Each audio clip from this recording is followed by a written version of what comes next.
to do, it's actually doing it. It's actually believing I'm somebody who can be successful in property. When you develop the property in the short term, it's very cash hungry, but not only that, a lot can go wrong. Every single thing that goes wrong is costing you money. What do you think of the coaches and mentors out there these days? Have you got anything to say about that? Have you got any strong opinions? Yeah, I have, because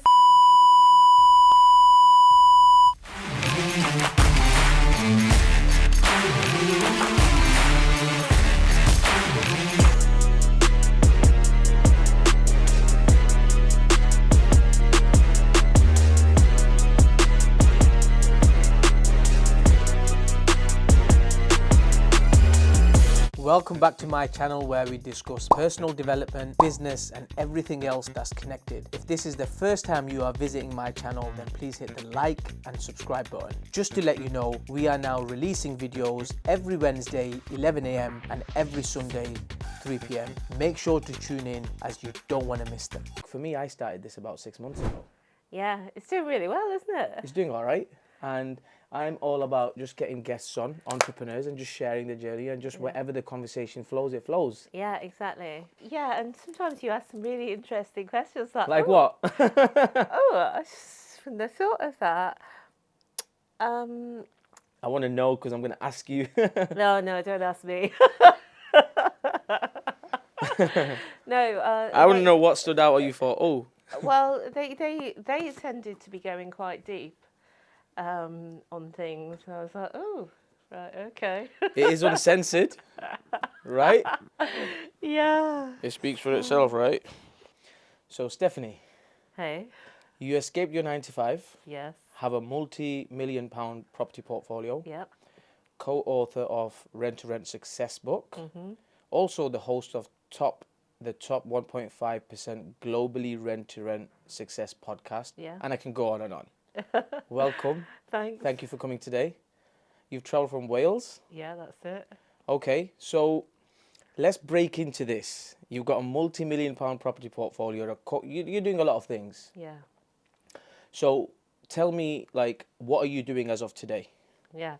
Well, first of all, it's amazing to be here. I've been binge listening to your podcast, and I've really been blown away by the diversity of the guests that you have, the range of different guests, and also the sort of your unique approach on it. So that's the only reason that I, got in my car and drove over 3 hours to be here. Well, I appreciate that. No, it's my pleasure.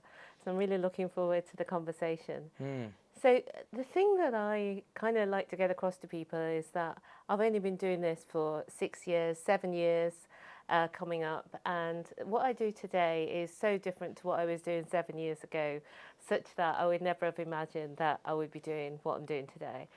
So we've got different parts of the business. I do it with my sister Nikki. You probably saw. I see that on your website, yeah. Yeah. And if I knew, I would have called you both. Oh, right, okay. But I didn't know. I just came across your profile, but I'm sure there'll be a part 2 somewhere. Yeah, she can do the part 2. So what we've got going on is we've got a property portfolio. So that consists of blocks of flats, HMOs, properties that we own and then rent out. We've got a property management company. That's a rent-to-rent company where we give guaranteed rent. That's called HMO Heaven, an award-winning company, and we've got a team who manage that, so I'm not so involved in that day-to-day. And we've got our property training business, because you know yourself what happens as soon as you achieve some success. You were just doing a normal thing, not looking very good, not you personally, that's me actually. And then suddenly you're doing big things and people want to know why, how, what you're doing. And so that's how we got into training and helping other people. And what I love is when you give people that light bulb moment, because 7 years ago, I didn't know that I could be successful in business or property or investing, but I had that light bulb moment, and I love giving that light bulb moment to other people. Wow, okay. And I love that. And I think, when you start off in business, I guess that's the natural progression. Eventually, you want to teach people, right? Because people want to learn from you because you've done it. You've wore the T-shirt. And they are going to ask you these questions. Well, Stephanie, can you teach me now? Yeah. Right? Yeah, totally. So So you said you started 6 years ago. Yeah, 7 actually. I keep So saying about 6. 2016? Yeah, 2016. From what you're looking at your website. Okay, so you started 2016. What were you doing before that? Yes, I was working at a bank. I was a financial services contractor, so pretty okay paid. Yeah. And I would have probably carried on doing that forever or until I retired. What I liked about it is that I was self-employed. I'd set up a limited company to do it, and then I would just go and do the contracts, get paid a day rate. But it suited me because I knew that I would be going different places. And but then I had that moment where a lot of people have a moment where they start to see things from a new perspective. And for me, it was when my mum got ill. And she called me up one morning and wanted to speak to me and wanted a bit of reassurance. And I was dashing her off the phone and to get to Who, work. your mum, yeah? Yeah. Okay. Yeah. To get to work. And I did my presentation and everything. And I was sitting at my desk in the afternoon, patting myself on the back, thinking, girl, you needn't have worried. This all went so well. Yeah. And it just come back to me. My mum just came into my mind, and I was just thinking of her waking up and just reaching What did she say out. to you though? She was just, she didn't really get a chance to say a lot. She was just saying, oh, hi, Stephanie, how are you? And I was like, oh, how are you, Mum? But just the tone of voice, she started apologising for calling. Oh, you're getting ready for work, aren't you? You're busy, this, that. So she never really said anything. But Well, sometimes you don't, right? And you can, there's a message behind that as well. Exactly. So I think she just needed that little bit of reassurance. Everything's going to be okay, Mum. She wasn't feeling too good. She was on her own. She just needed that little bit of care. And I just had that thought in the moment, oh, I lived in Bristol then. And I thought, oh, if I went to Birmingham to see my mum, that would have been the better thing to do, because even if I never ever came to Bristol and never came to my desk ever again, the bank would be absolutely fine without me, and my mum wouldn't. And who do I want to be in my life? I want to be there for my family and the people around me, because that's what means something to me. And so that was what gave me that fire in my belly to think, how do people do it? How do people get that freedom whereby they don't have to go to work? So how old were you at this point? 45. Wow, okay. So you was 45 and you had a light bulb moment and you thought, you know what, I want this freedom. Yeah. I don't want to be tied to one place. So what was next for you then? Yeah, so I started thinking, what can I do? What can I do? Because I didn't feel like a lot of the people you have on the show are quite young, and they always knew. They just have had that focus from the beginning, that they knew that they were meant to be successful in business, and they knew all about the mindset and everything. And I just didn't really have that, and I didn't think I could be successful in business. And I thought it's this thing for these other people who've got special talents or special knowledge. Why is that though? Is it because you was just always in corporate jobs and this job, and you just thought, well, I'll just retire here? Was that the mindset? Yeah, I just thought it was so hard and unachievable for me personally. And anyway, I had this brainwave that property, I could see ordinary people were doing property. Some people were getting rich accidental. Maybe I could do it on purpose if I went in property, because that's kind of simple. I could understand it. And that's what set me off. And I started going to all the property networking events. They have lots on at the time in Bristol. And, 1 or 2 nights a week I would be at a property event, and I was absolutely mind blown, because when you step into that world, it's like stepping into an Aladdin's cave, and suddenly I can't believe that this has been going on right under my nose, and I never knew nothing about it. But did you have any properties by this point though? I had bought a small flat, some years before that. So you always knew that the property is probably somewhere where you maybe or maybe not put your money in as an investment, right? I felt quite lucky to be able to buy my own place to live in, a small place that me and my son lived in. Yeah. I felt quite lucky with that. I wasn't looking at anything else. I didn't know how normal people did it. You didn't understand the buy-to-lets, I didn't understand all that, it. the bridging and... Never occurred to me that would be something for me to be looking into. So when you went for the first time, this is an interesting question. I want to know, so when you went first time to that networking event, how did you feel? Was everyone welcoming? Was everyone really, really nice? Was you a bit scared? What was it What was it like for you? I was a little bit scared, but I was on a mission because keyword. I had seen this. I had this idea, and I knew that there was something in this, and I was on a mission. So I would go. I mean, I was quite shy. Yeah. But would go and sit right at the front, and I would just be enthralled the whole time. Yeah, exactly what was happening on the screen, and I wasn't going there to. I would try not to be stuck on the outside like a spare part, but I wasn't too worried about that. I was just going there to find out information, and that made me less nervous. Interesting. And you know what? It's interesting you say that, because it's quite remarkable. At 45, you still thought, well, you know what? I'm on a mission. I need to do this.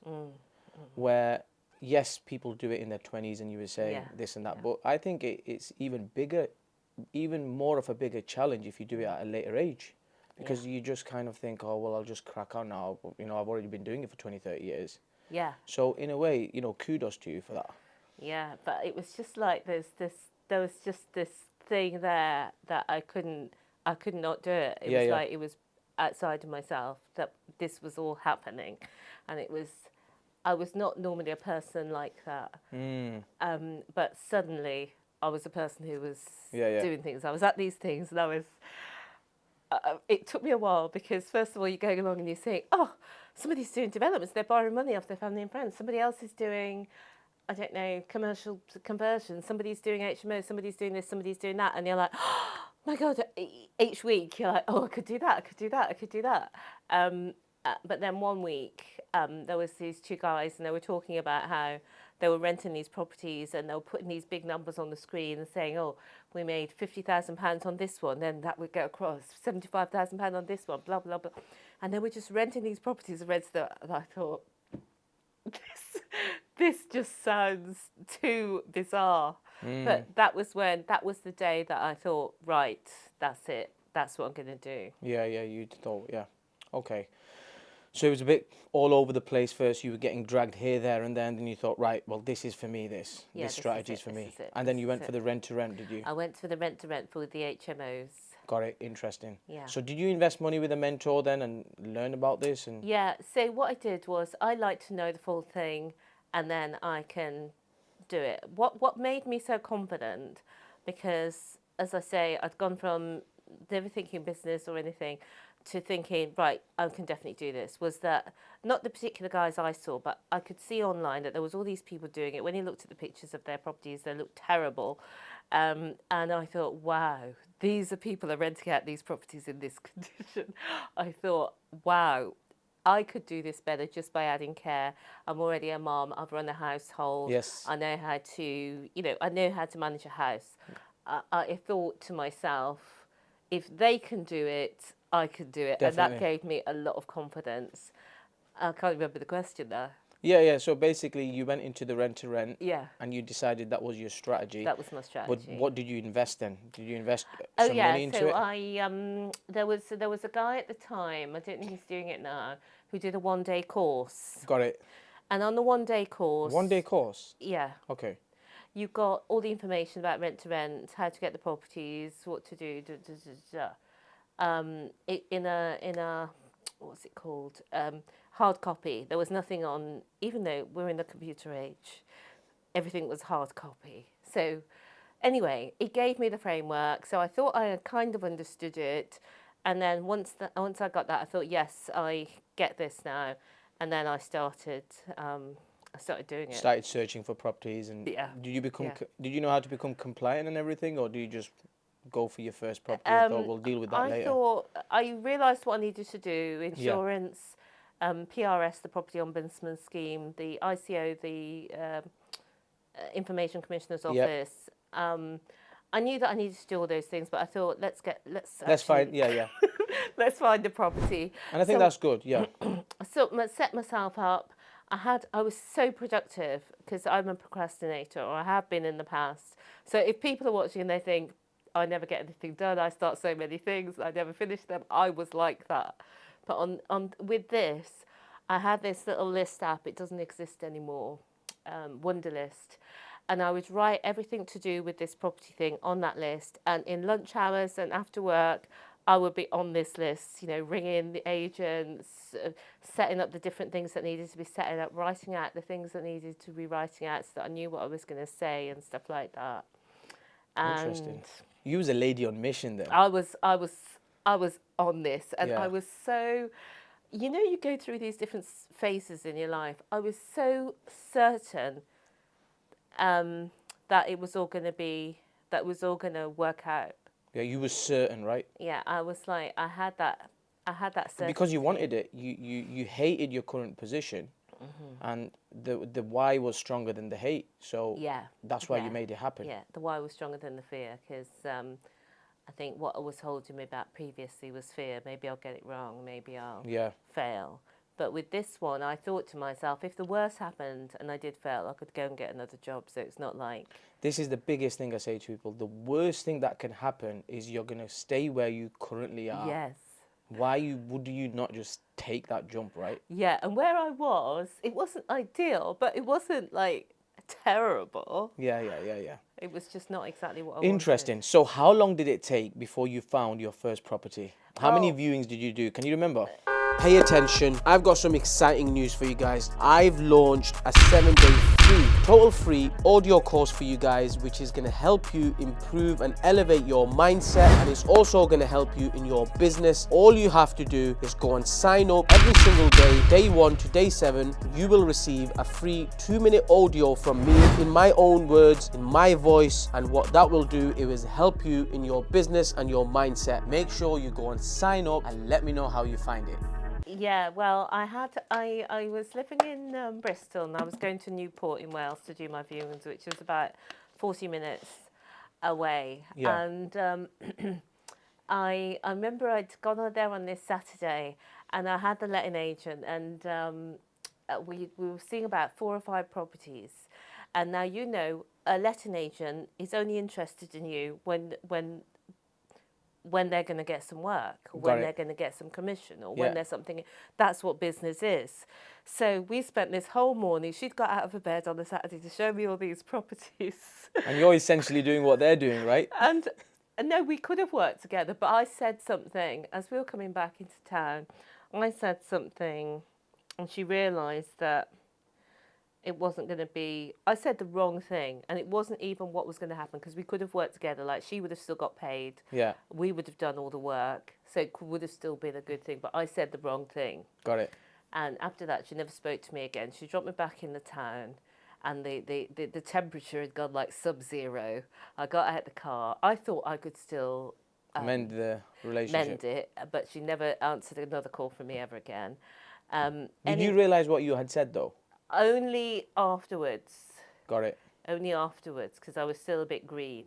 But what I'd said was basically we didn't want her to manage them, which wasn't true. That's not what I meant to say. What I meant to say was, you're going to get paid your commission every month. We've got some professional tenants to put there. But I got it wrong anyway, so she thought she wasn't going to be getting any business. She never spoke to me again, so I didn't have a chance to put it right. Anyway, so I'm in town. I'm feeling a little bit shaken now, because I realised that it hadn't gone well at the end. I didn't realise how bad it was. But I'm in town now, and I'm on the street. You know, there's a street where all the letting agents are. So I'm standing there thinking, oh my God, oh my God, oh my gosh, what am I going to do? What am I going to do? What am I going to do? Am I going to get the train home? Am I going to get the train home? I should just get the train home. This was a disaster. And then I thought, no. You've got to be brave. You've got to go in there. And what's the worst that could happen? They're going to say no, but at the moment it's already a no. So I went in, this letting agent, quite a big high street name. Another one, right? Another one. Yeah. And I just went in, and my voice just went squeaky. Like, hello, have you got any HMOs or something along those lines? Anyway, I just sounded terrible. Not, you know, I sounded like I felt very nervous. And she said, no, we don't do that sort of thing. And we don't do that sort of thing. Their head office would need something or the other, blah, blah. But I recovered, and I said, well, would you consider us for any tenant find only landlords. So her head office is not going to be involved. She can introduce us to the landlord as the tenant, explain what we do, and then it's up to the landlord if they want to work with us, and we would be direct with the landlord anyway. Sure. I don't know where I got that bit of genius from.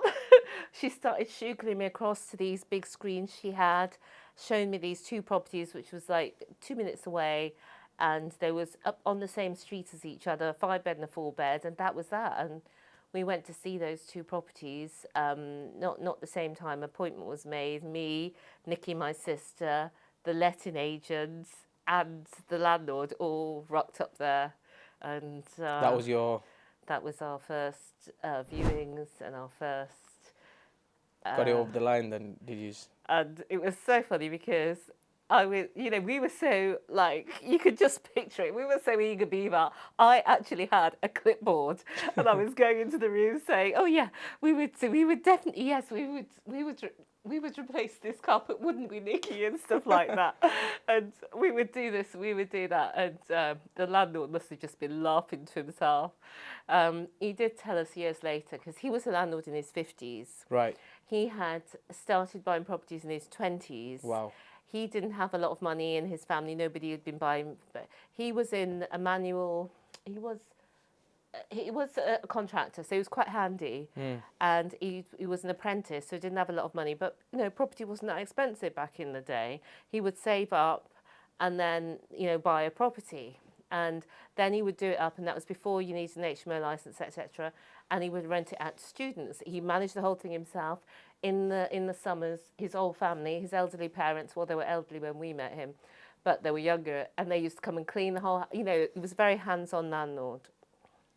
But he'd asked the agents to come in because there was no more students, and he didn't want to rent it out by the room, and he didn't want to have a letting agent because he didn't trust letting agents. So when he saw me and Nikki come in, he thought, "Oh, I don't know how long these 2 are going to last, but they seem okay." Yeah.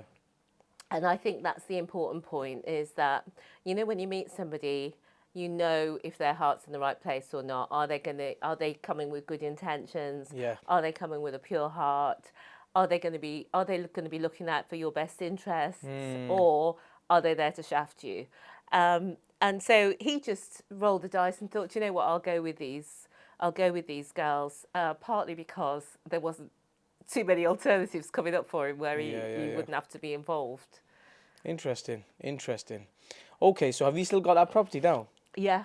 Really? It's 8 years now. Wow. That we've had. What does it produce? It's 8 years that we've contracted. So originally he signed up for 3 years. Yeah. Then he signed up for another 5 years, and we got it very low rent because he'd originally had them advertised at 1,400. Then when they were student lets, one was 1,400 and one was 11. I think it was something along those lines. Then he had them both on at 800, and we had gone in. I think we had said 600 each. And I said to Nikki, "Oh, we'll never do it." And she says, "We've got to do 600 because of this, this, and this." Anyway, thank goodness for Nikki, because he said yes, because this is the thing that we forget. Not everyone's doing it for the money. He just wanted to know, okay, am I getting £600 every month for the next 3 years? Okay, fine. He was happy for us to make some money and do whatever we did. He just wanted to know that his problem was, like a lot of people, when you start making money, you get taxed everywhere. He was working a full-time job in the higher tax bracket. He was making money on all of these properties. His problem, and he had a lovely lifestyle that he already didn't want, So that worked for him, and we still got the properties, and we've made all that money over the years, and the money that we make has gone up actually now because the rents have gone up. And the first part of the 3 years, we had invested a lot in those properties. Just because you was passionate about it and you just wanted it to be a long... Because we were fools. Because, for example, he said, "Oh yeah, my decorator will come and decorate for you, and it'll be £800 for both properties." And we thought, "Oh my God, it's so cheap here in Newport, isn't it?"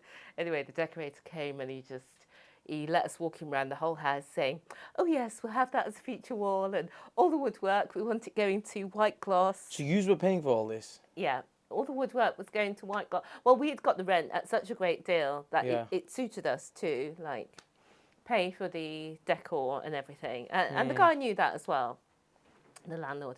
Anyway, so we'd walk around the whole thing, and at the end of it, he says, "No, love, I can't do that. I just splash a bit of white all over, you know." So we were stuck then, and we were calling everybody, and we couldn't get anyone to come and do it. Nobody wanted to do it. And then we got this company who do schools. They didn't really want to do it either, but we needed somebody in quite quick. So they gave us a high quote, thinking that we wouldn't go along with it. Yeah. But we just thought, you know what, let's just pay the price of being new. And we got it done, and yeah, we never looked back. Interesting. And you've still got it as well, right? Yeah, we still got it. We still got the, you know, the landlords become friends as well. Yeah, no, I guess, yeah. And you make good money from it? Yeah, we still make good money over the years. Last time that we done the review, it was about 800 a month, and that's for one, and we've got two. But also we don't have to be so involved in them because we've got a little team who manages them day to day. So yeah. It's kind of it's interesting. So since then and up until now, how many rent-to-rent deals have you done? Have you got? Did you go on to do bigger deals then? And tell me. Well, I think the way to grow this business would be to have some sort of franchise model, so that you have other people working your brand in different locations. Because in each location, you need your infrastructure and you need somebody who's on it in that area. So we just stuck to our one area, and really, we've grown as big as we wanted to grow. I think at max we had 25 properties, but we've given some back over a period, because you just learn, you know, exactly who you want to work with, which properties you want to work with, and all of that. And what we just came to understand really clearly is that we provide so much value that no HMO landlord that we're managing their property is going to take it back and ask somebody else to manage it. They might take it back if they were going to sell it. Yeah. But they can never find the same HMO management that we do from anybody else. So over the lockdown period, for example, we paid all of our landlords all the same. Obviously, there was a period when we were making less because people moved home, so you can't charge them. You know, when they've gone home for coronavirus, you can't say, "Oh, you've just started a 6-month contract, cough up." Okay. So how many bigger deals did you go on to do then from? Well, that was it. So what I like to say to people is that managing other people's properties is a great way to start. And managing other people's properties. Yeah. It really gives you so much confidence. It lets you see your value. It lets you know, yeah, I can do this. And also it gives you opportunities to buy properties because you're in that property marketplace. So we then started buying properties, and we were quite lucky in the properties that we bought. So the first one was a commercial property that we bought, and it had a commercial tenant in there. And we were going to turn it into an HMO originally, but then we worked out, or our architect worked out, we could turn it into 4 flats. So we hadn't thought of that. So we did turn it into 4 flats. Unfortunately for us, we did it in lockdown because we had our person in there. We can negotiate with them mutually to leave. Yeah. And then we refurbished it. But it was a bit of a nightmare because builders, our normal builders couldn't do it, so we had to work with new builders who were not the best. They were nice people, but they were just not business minded or focused. Anyway, so everything took longer. There was. This is with your own properties, yeah? Yeah. Purchasing them. Yeah. So we bought that property and we're turning it into 4 flats. We turned it into 4 flats. It's now 4 flats. Which area? It's all in Newport in Wales, near Cardiff. Okay. So, but it all works out in the end. But what we realised from that experience was when you develop the property in the short term, it's obviously it's very cash hungry. But not only that, a lot can go wrong. Every single thing that goes wrong is costing you money. So. Obviously, because we're holding the properties long term, we know that in the long term, it's all of these amounts that we're talking about are going to look very small. Yeah. But at the moment in time, it's like, oh gosh, no, you know, the water utilities, the water company was supposed to come and split the utilities today. We've had our date arranged for months with the council to close the road for the water people to come out. The water people have come out, looked at the house numbering. It's not what matches on their document, not even a phone call or anything. They've just left the site and said they're not doing anything. So we're going to have to start that whole process again from the beginning, months and months. Again, people don't see that part, do they? To get back out. That's just one thing. We have another thing. The doors and windows were supposed to arrive, and only I can't remember which way around it was, whether it was only the doors or only the windows that arrived. But you know, and then it's weeks on, and things are held up because you haven't got where you thought you were. Yep. And you're not notified until right up against the time when you're. So is that HMO done now? Is it rented? Yeah, is it perfect? Yeah. I'll send you some photos. Yeah. It's all done. What do you think of the HMO game in today's market? Well, I think the HMO game is still, and the rentals game in general is still really good because there's high demand for properties. I think it's all about your frame with your tenants. So your product, like the HMOs that you put out is one side of it, but then that will attract the right people, the product that you've got. But even good people can go bad. And even the same person can be a good tenant with one landlord and a bad tenant with another. So how we manage it is we have a process that I used to do myself and that Luke now does. And it enables us to have very few problems with people, not zero, because you never have zero. Once you've got, hundreds of tenants, you never will have a zero problems. But we have very few problems. And so for us, it just makes sense to carry on Interesting. In that, yeah. Okay. Wow. Okay. So how's your business doing today? Yeah, so it's good. So the next thing we noticed, or we found out by accident, was that these blocks of flats, so we've got this block of 4 flats that I've just mentioned to you, the commercial that went to 4 flats. Yeah. When it's not quite, we haven't had the full reval yet, but we had, when we bought it for 150. Yeah. Then we spent a ridiculous amount doing it up. I can't remember now. 100? More? More than 100. More than 100. Probably 150? Maybe around. Okay. I would have had it all on my fingertips at the time. Yeah. But anyway, now it's worth about 400k. I mean, it should have been an amazing deal, but because it all took so long and everything went wrong, it wasn't so good. So what we realised with that was when you've got your 4 flats, that's great because the rents had gone up at the time, and so we were able to get more for them than we thought we would have been able to. So the rent roll was better. And then we did another one we bought, and it was 12 flats. And the only reason we bought that was because we were trying to buy some HMOs, and we kept getting outbid at last moment or different things. From auctions, yeah? No, just normal. Right.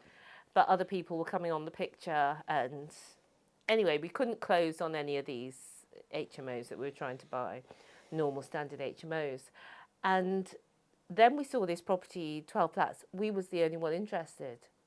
So that's when I thought, this is the way to go, because when you're buying, and this property it was actually 11 resi and 1 shop. To buy a property that's commercial, you need different types of funding, as you know. Most people can't get that commercial funding. We nearly never got that commercial funding, but that's another story. but we'd bought that commercial property previous.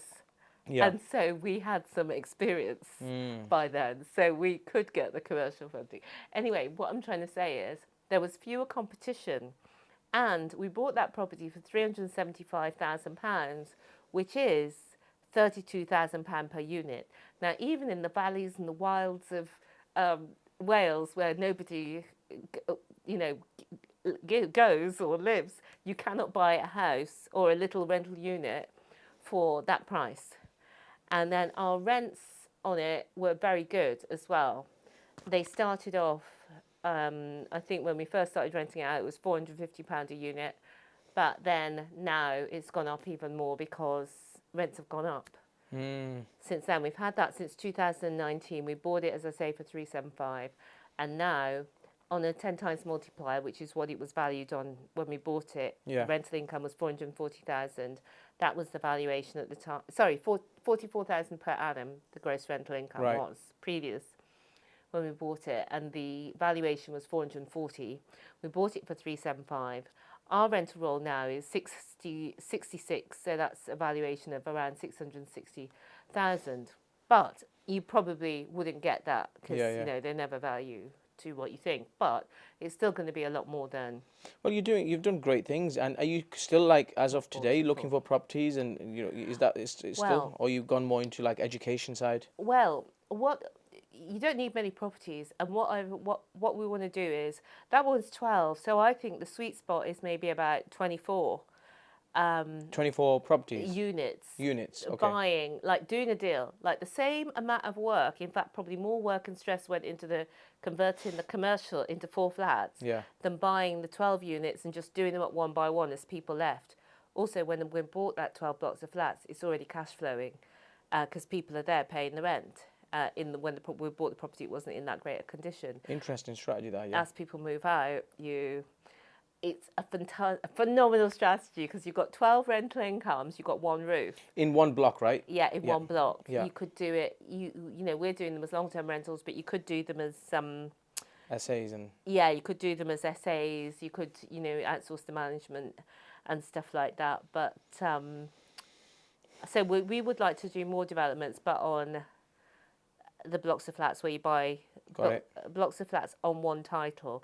So not necessarily the purpose built, but the conversions that are now coming up. So it would take a little bit more doing, but it's worth putting a bit more into getting that sorts of property. Well, you're on a roll now, and you know what to do and what not to do. So, and you found your spot. So yeah, through the obstacles and mistakes and, you know, left and right. Each one will find a new obstacle and mistake, I'm sure. So when did... Okay, so when did rent-to-rent success, our ethical 6-step system to get you started in property without buying it, Stephanie Taylor and Nikki Taylor, that's your sister, right? When did you come up with this? Yeah, I feel like I need to pat myself on the back because when we came up with because the name, I just love the name Rent-to-Rent Success is why I'm saying that, because when we came up with the name of the first business, HMO Heaven, for the rent-to-rent business, the property management business, people say, no, don't call it HMO because nobody likes HMOs, it's a bad name. And now people always call it to me and say, oh, I love the name HMO Heaven, so it just makes me laugh. But Rent-to-Rent Success, and we started that in 2019. So not that long ago, 4 years ago, yeah? Yeah, so 2016, we started doing the business. And like a lot of people, and I've heard that people on your show say the same, and maybe it's especially a woman thing, I don't know. We were doing it, and I was so excited to be telling people, this thing is not a scam, this is what you do, here's one of the properties, and I would do these videos showing people and giving them the information, the template letters, everything for free, and just telling them all about it. And then people would come on my channel or send me a message and say, hey Steph, can you send me this, that, blah, blah, blah. I went on so-and-so's course, but it didn't, and I said, well, did so-and-so not give you the letter templates or the contracts or whatever it happened to be that they were asking for? And they said, no, this is what so-and-so gave me, and they might send it me across. And I'm like, oh my gosh, this is not even a proper thing. You know, it looks like somebody has just created something in Word for the course. This is not something that somebody is using in their business. So I said to Nikki, oh my gosh, you wouldn't believe what so-so's putting out as their course. And they're not really teaching people this. Yeah. And you wouldn't believe the price that they were asking as well. It wasn't an inexpensive thing. Anyway, I was so outraged that I I thought, right, we need to do it properly, where they get everything that's being used in the business, and it's a step by step, because that's one area where we're very good. Everything is step by step by step by step. This is what you do, then this. A proper process, right? It's all fully up to date, because we're there with our students every single week, live. So they're telling us, oh, this insurance company is no good now, and so we're coming up with new ones. Or this person on Fiverr used to be good, now they're not. We add a different You're one. actively basically doing it as of today. Yes. Yeah. So you're going to have up-to-date knowledge, right? Yeah. Than someone who's done it 10 years ago and then the teachings today. And some people are just not teachers. They might have done it. They might have been successful. They might be a great person. They might have a fantastic personality, but they're not good teachers. And they would even admit that their admin is rubbish. Yeah. And if you want to do HMOs and manage it, but not have it feel like a weight around your neck, you need it to feel light and easy. You need to have a system, and that's what we give. Okay, so you decided and with your sister to write this in 2019. Did you actually write it yourself, or did somebody else? I did. I've heard all your comments about your book. So how's your book coming along? Oh, my book is 4 weeks away. Oh my goodness! Yeah. Congrats. I literally went last week and sat down and voice noted everything. We wrote everything down just so that it's in the final stages. So 4 weeks, let's say. Yeah. That's amazing. Let's see what happens. Yeah, so words is one of my skills. So I did write it, yeah. So it was I went away for a week and wrote the whole thing out, just very, very basic draft, everything in order. I'd already written my order of my chapters. I'd done bullet points on what was going to go in each chapter. And then I went away for a week and I wrote it all out, just anything scruffy. Then I had to go back and write it again, and that's where I hit a bit of a block. Road bump, because I didn't want to write it again. I don't like doing things the second, third or fourth time. I didn't want to read it again. I didn't want to go through it. And but I was in a women's writing group, and somebody said, I was unfortunately on a call where there was only 2 of us on this call, because we were the only ones who got the right link. Right. And this other woman was saying, oh, let's meet at 7 a.m. on Zoom every morning, and then we can get something done. And because I was the only one there, I was not going to agree to this, but I says, okay, I'll come on with you. And it worked out to be the best thing ever, because every morning, maybe it was Monday to Thursday or Monday to Friday, we would get on there and it would just be silent Zoom. We'd all say hello to each other. I think it must have been audio only. But we would all then just write, and I just got back into the habit of writing. Okay. And that was that. And then you finished it. So how long has this been out for now? It's been out for, I think it was, was it 20 or 2021?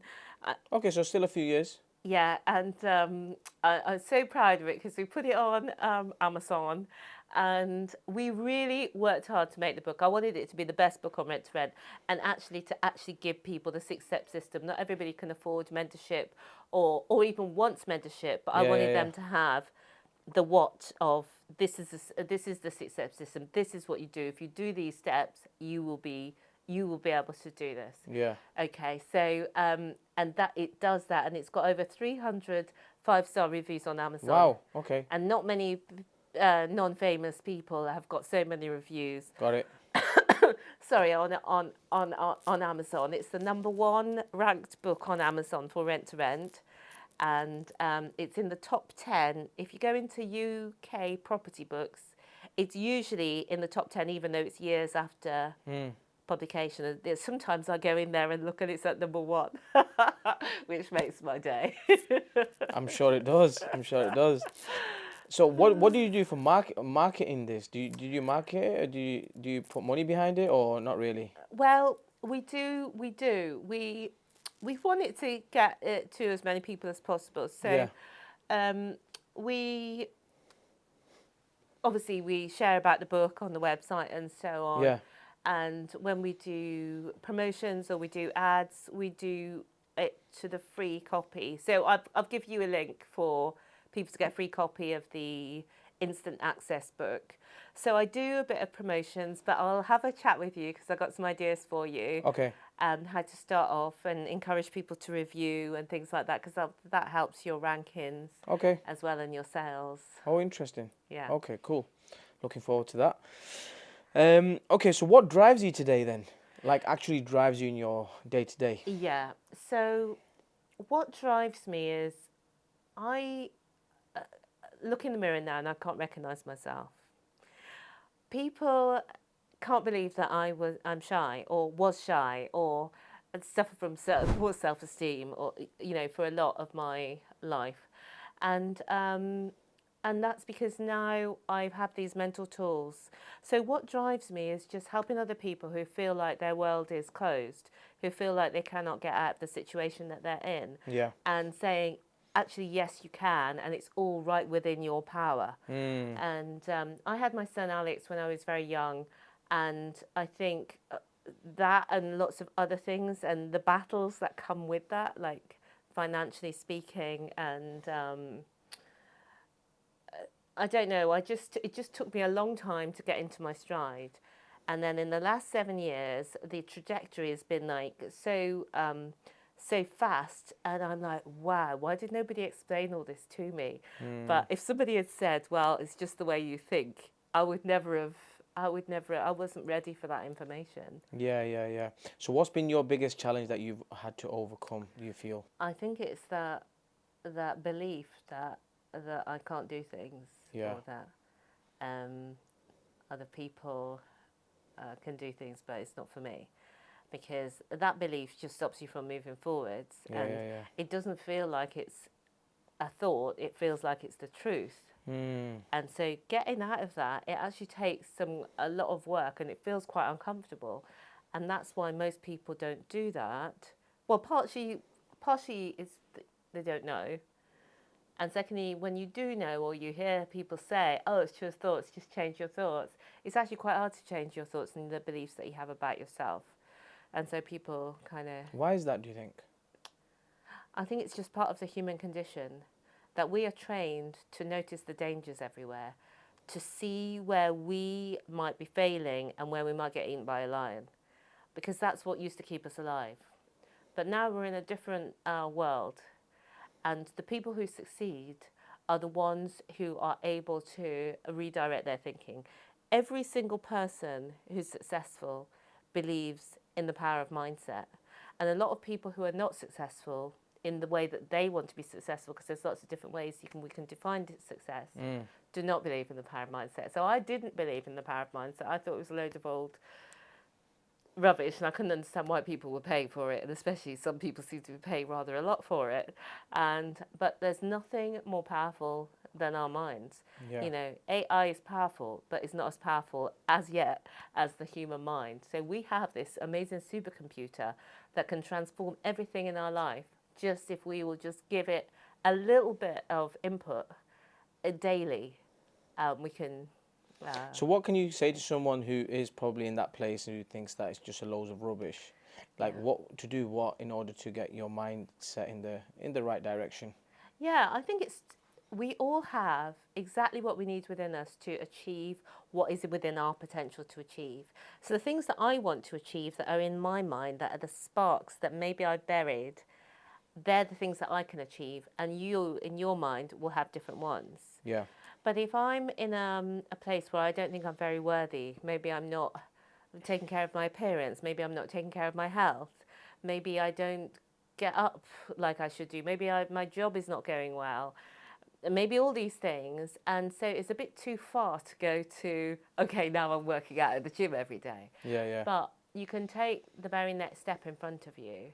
You can just ask yourself, what would I like to be doing that I'm not doing now? Yeah. One thing, and just say, what could I do today to do that? And at the beginning it might be just, I'm just going to make my bed, I'm just going to get up, I'm just going to wash my face, and just know that you can go from there and compound. One of your guests was talking about like compound interest, the compound effects of all those little actions. Yeah. And eventually you get to this place and you're in a few years' time and you don't even recognise yourself because you've changed so much. And the good thing about it is that we all know people who've changed beyond all recognition. Absolutely. Absolutely. No, definitely 100%. So did you hire any coaches, any mentors to help you with this sort of thing? Yeah, I did. And so I've always got a lot of coaches now, because that's my most important investment is in my mind. And so the coaches that I have are Brooke Castillo.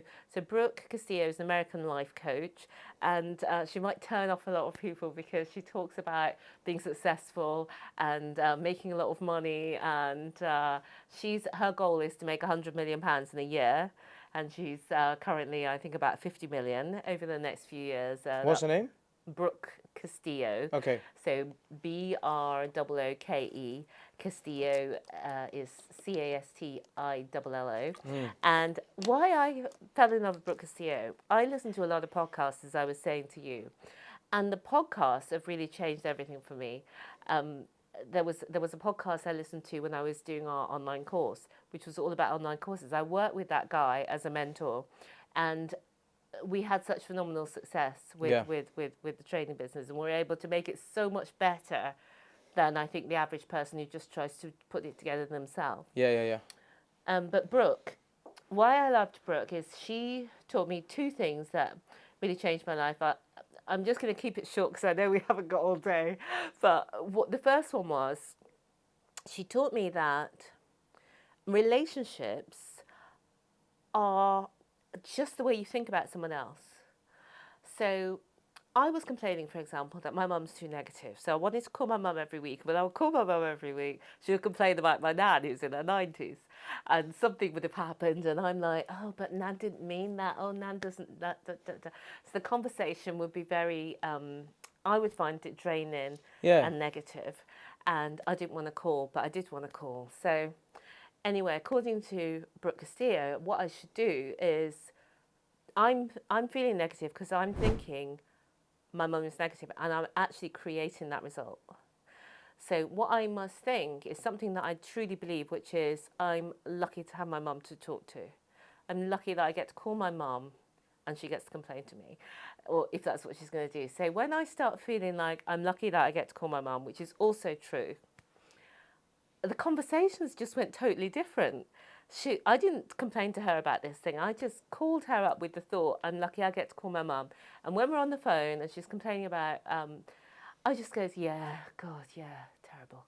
And the conversation would move on, and then it would become more fun, and we would have these little jokes, and I still call her, and it's funny.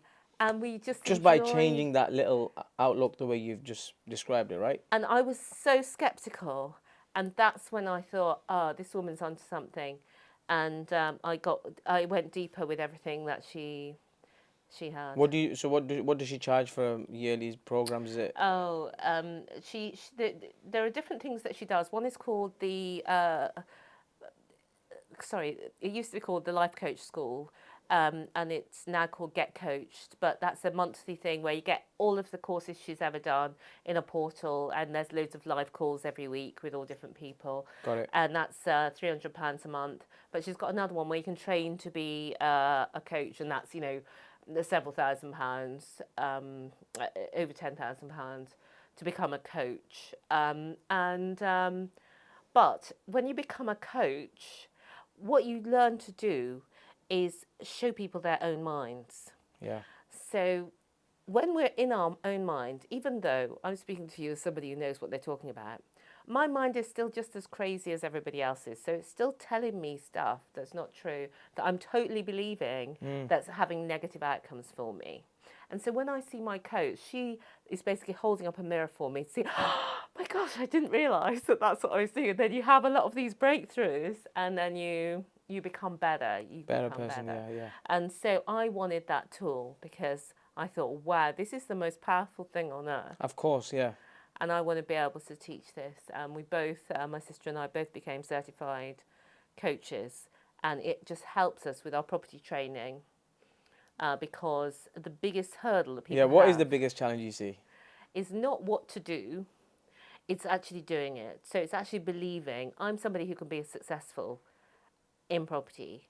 when I speak to a letting agent, I have something amazing to offer them. When I speak to a landlord, this is going to be an amazing opportunity for them as well as for me. And when people have that internal belief, it just changes. It comes out of their body and other people can feel it. Like if somebody walks into the room I know it sounds like woo-woo, but if somebody walks in the room who's got that positive energy, other people in the room can feel it. Of course, yeah. And if it's the somebody energy, comes isn't into it? the room with a very negative energy, again, other people can feel it. So that is the thing, and that is why I think people love our course, because as well as we teach them in a very step-by-step process with all of the templates, checklists, cheat sheets, whatever that they need, but we also cover the mindset aspect. Yeah, you're making them a better person in the process. Yes, of course. Yeah, makes sense. Yeah.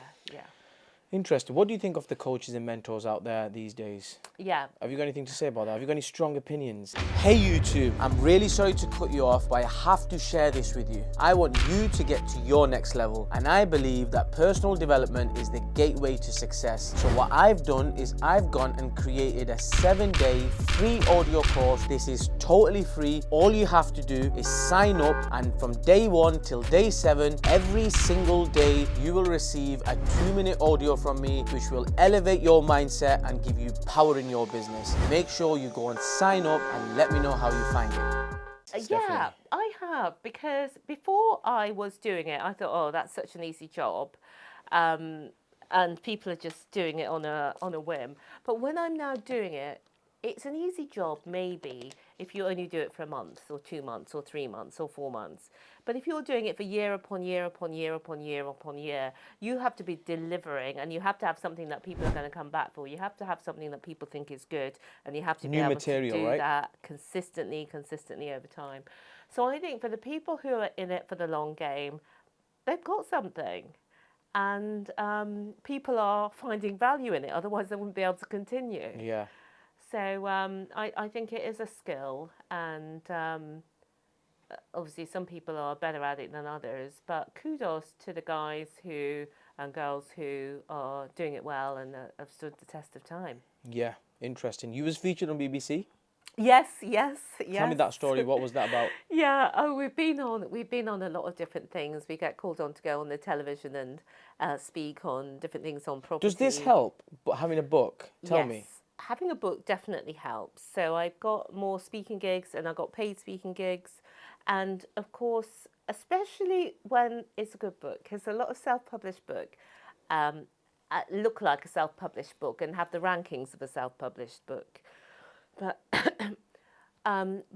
two of the ways to ensure that your book does not look like a self-published book is the cover design and the internal design and the editing.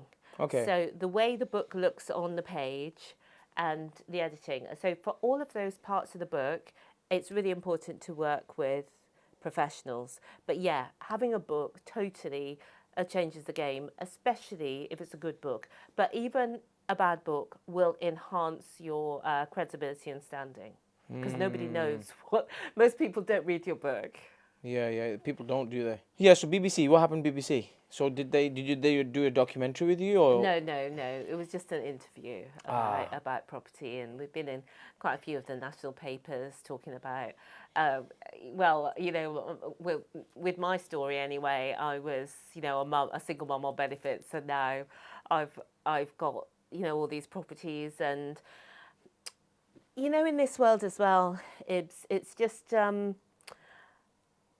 everything is relational, you know. So compared to the average person who's just got their own house that they live in, what I've achieved is amazing. But compared to a lot of the people that we know of, and even a lot of the people who've been on your podcast, it's nothing. So, but I love being in the game. I love to get up. I love to be better. You only started 6 years ago. Yeah. Right. And I love to be better, and I love to. My life feels like it's fun. Yeah. And that's why we started Blow Up Your Life, because a lot of people, as they get older, over 40, they start closing the doors and making things smaller. And maybe their kids have left home, maybe not, but maybe they haven't got kids. But it's a time, especially for women, they've got more time, they can step up, they can do more things. And so that's what we encourage people to do as well. Yeah. Interesting. What does freedom mean to you? It means, well, having the freedom to choose how you want to spend your time. That is the biggest freedom. Life is basically how you spend your time. Your quality of life is how you spend your time. And if you get more choice on how you spend your time, that's the best freedom. Would you say money is more important than time, or would you say time is more important than money? Well, money gives you the time. Okay. You need, often, not always, but often you need the money to buy the time. Yeah. So now I work less than I used to. Yeah. And I make a lot more money. Work smarter, yeah? Because before, even though I had a decent contracts and stuff, I was having to go to and be somewhere 40 hours a week. Yeah. And now I can choose to work. I think most people can get most of their work done in a few hours a day, max. So you can choose to work longer if you want and get more out of it. And I used to do that when we first started. I was working a lot. Yeah. But I loved it, and I was in that mission phase. Yep. But every phase, every different part has got its own. It's got its own rhythm to it, and my rhythm now is I work hard for small, intense periods, and then the rest of the time I don't. Yeah. Well, that's good. That's good, and you've worked yourself to get to that stage, right? Yeah. What's your relationship like with health? Oh yeah. I love. I can see you're in shape. Yeah. Well. I've got delts, darling. I've got delts, because I started this weights. I used to do hot yoga only, and I started a weights program.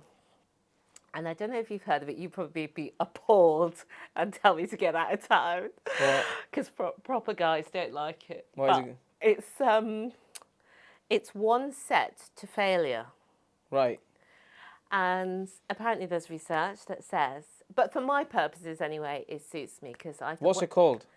Well, the one that I originally saw was called 10X, but then I realised I've been listening to an audiobook, Doug McGuff, and the audiobook is all about it, this way of training has been around for a long time. Is it a 10-minute training program? Yeah, I've heard about it. Yeah. I'm a fan of that. Oh, are you? Well, and it's so funny. So I've been doing it. There's some science behind it as well. There is. I've been doing it for 3 months, but it's actually kind of a little bit sad because they say to do it twice a week. But once you start pushing your weights up, which I was doing at the beginning, I find you can't.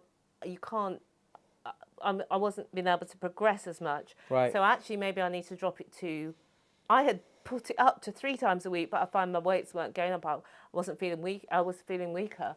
So what I'm understanding now is I think I need to do it only once a week. Yeah, that's what I've heard as well.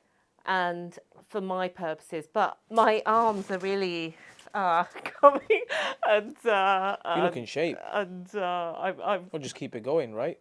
So I'm going to keep it going at once a week, but I might split it out. At the moment, I'm doing a full body. And I don't want to do it once a week. I want to go there twice a week at least. So I might do it that I do go twice a week and do 1 week upper and the other week lower. And I'm working towards my pull-ups, and I'm doing assisted pull-ups at the moment. But I'm also doing a hang to get me to where I can do my own. Well, by the time this podcast comes out, it's going to be, I think, another 5 weeks or something. Yeah.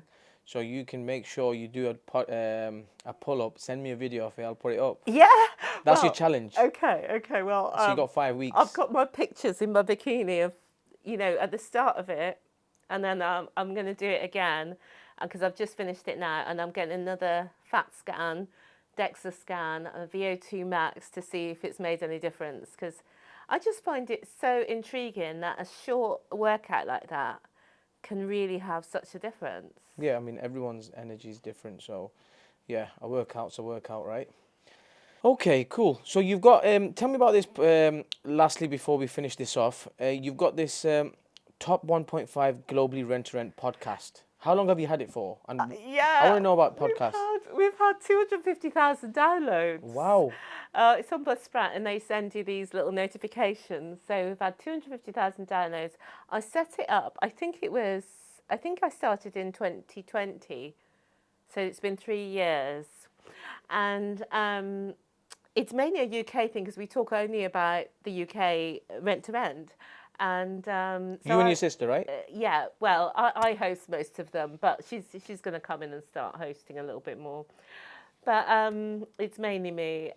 Yeah, so, and I love having the show, but we're not as posh as you. We haven't got this whole video set up and everything like that. It's just posh as me. Yeah. We've only got it on like Zoom. Okay, interesting. But look, as long as you provide value, that's what matters, right?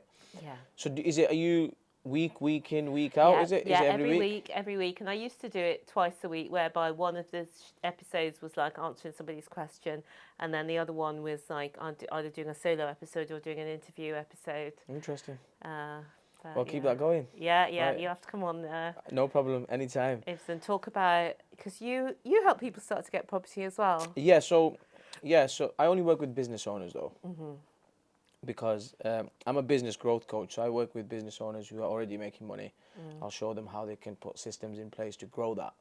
And then with them, because they're already making money, I'll show them how they can get into the BRR strategy. No, I don't work with the beginners who are in 9-to-5 jobs. They want to get into the BRR. Yeah. I really think it's really important that you need to have some money coming in from somewhere first. So we grow that first, and then I show them, look, I've done property. You can do the same. Nice niche. Yeah. But so just to close this off, any last, you want to talk about anything? You want to give any advice to anybody that's watching? Any final words of wisdom from Stephanie? Yeah.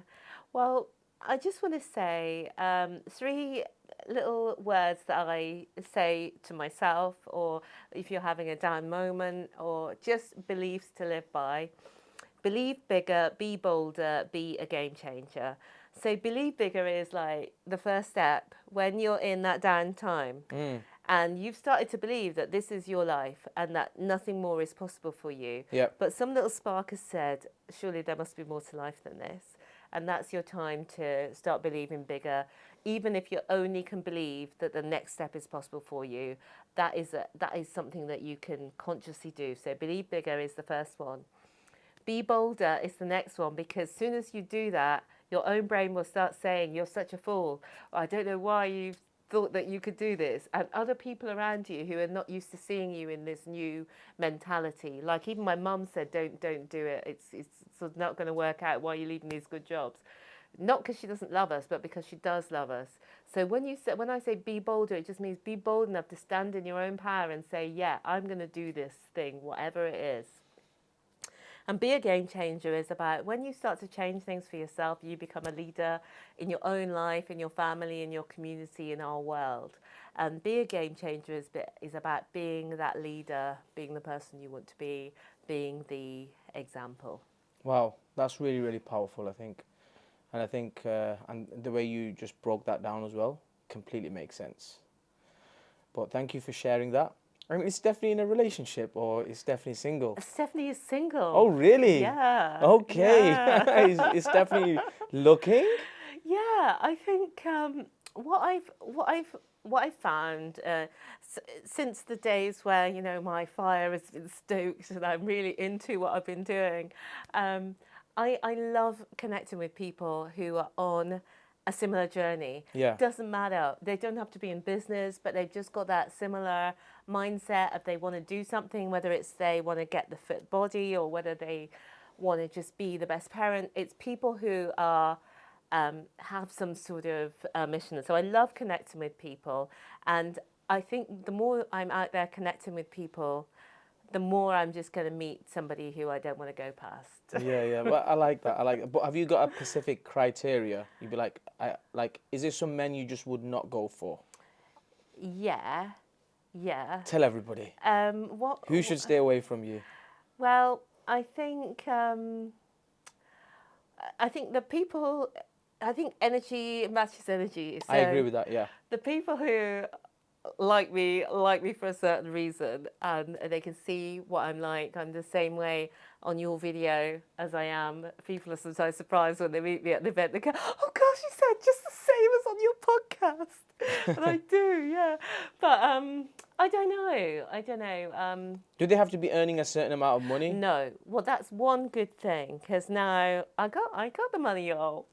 So they don't need to be earning the same amount of money, but we gotta have that mind thing, yeah. and then we gotta have that body thing as well. So we've got to connect, like. So if somebody was unemployed, yeah, like have got no job, you would still date them. Well, no, that's different, isn't it? It depends what you mean by unemployed, because somebody might not be working a job and they might have other things going on that they're doing, but they have to believe in themselves. Yeah. So. Because I guess you have to have gone through certain challenges in life to have achieved something, right? Yeah. So otherwise, so what I'm trying to get to is that I'm just trying to figure out what category of men do you go for. Yeah, but they don't have to be earning the same as me. I've thought about this, and I'm thinking, what makes a great partner? And it's that that you have this amazing connection. Yeah. You make each other laugh. You've got the same values. Like my values are health, wealth, love, growth, and giving. So I love that. Health and wealth. Health is just that, obviously, they want to keep in shape as well. We probably go to the gym together. We do walks together. You got similar hobbies, right? Yeah. And wealth, they might just do a job, right? I'm not counting out, because there's lots of people who do jobs, right?